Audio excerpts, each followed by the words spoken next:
I've always been a fan of both Spider-Man and modern beat-em-up. Spider-Man had this really cool cartoon on Fox Kids in the 1990s alongside shows like X-Men and Power Rangers. He was this cocky web-swinging superhero that was a perfect counterbalance to more serious shows like X-Men or Gargoyles. Spider-Man also had a long history of pretty good games when I was growing up. Games like the Spider-Man PlayStation 1 games, Spider-Man 2 on the PS2, Ultimate Spider-Man, Spider-Man, Mysterio's Menace, and so on. So after taking a break from the Spider-Man games, I saw Spider-Man Shattered Dimensions for around $10 and thought, why not? The development of the game is not complicated at all. It was developed by Beanox, published by Activision, and released on September 7, 2010. We all know who Activision is by now. They have been around since the days of Atari and are a gaming giant. Beanox, on the other hand, is a little bit more of a mystery. According to IGN.com, Beanox was founded in 2000 and is a game development studio based in Quebec, Canada. The company specializes in creating games for video game consoles and personal computers. In 2006, the studio was honored with the prestigious Enterprise of the Year Award at the 23rd edition of the Fidelity Awards organized by the Quebec Business Council. In 2005, Beanox became a wholly owned subsidiary of Activision. Originally, the studio was formed of two divisions. Those were Beanox Score, devoted to the creation of original games either based on own intellectual properties or on well-known licenses, and Beanox Shift, porting division of Beanox Studios. With Activision's backing and support, the studio evolved into a single studio inside the Activision studio family and now works exclusively on developing new titles and franchises. Some of the games they have ported and or done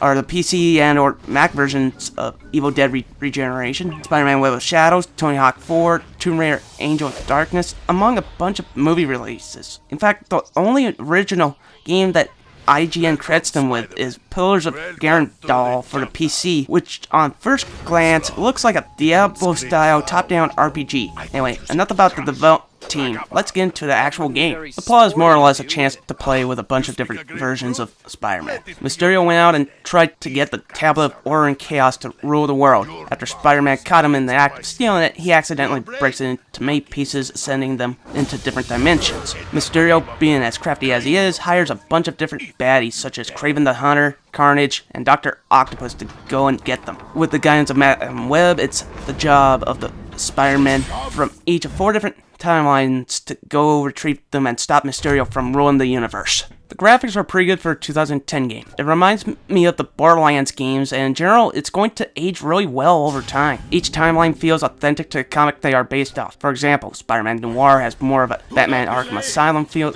to it, Spider-Man 2099 feels like those comics, and so on. With that said, it does have its fair share of problems. First is the size of the levels. The last few Spider-Man games have been open world and we're starting to get old in a hurry. Shattered Dimensions levels are more linear. While they aren't as big as Web of Shadows, for example, they are still fairly big for this style of game. When compared to a more action-focused game like Devil May Cry or God of War, there is, in general, a lot more lore. Levels have tons of hidden treasures to find, baddies to fight, and so forth. Another minor problem I have is the load times. I played it on the PlayStation 3 and the load times are pretty bad. It takes quite a while for the game to load, and I think it would have benefited from having some of the game being installed on the hard drive instead of just having the entirety on a disc. The audio is fairly well done. For what it is, it's a solid sounding Spider-Man game. The voice acting is well done. You got guys like Stan Lee as the storyteller, more of a classic sound to all the baddies like Deadpool, the Sandman, and in general it feels like something that Marvel had a hand in from beginning to end. With that said, its music is not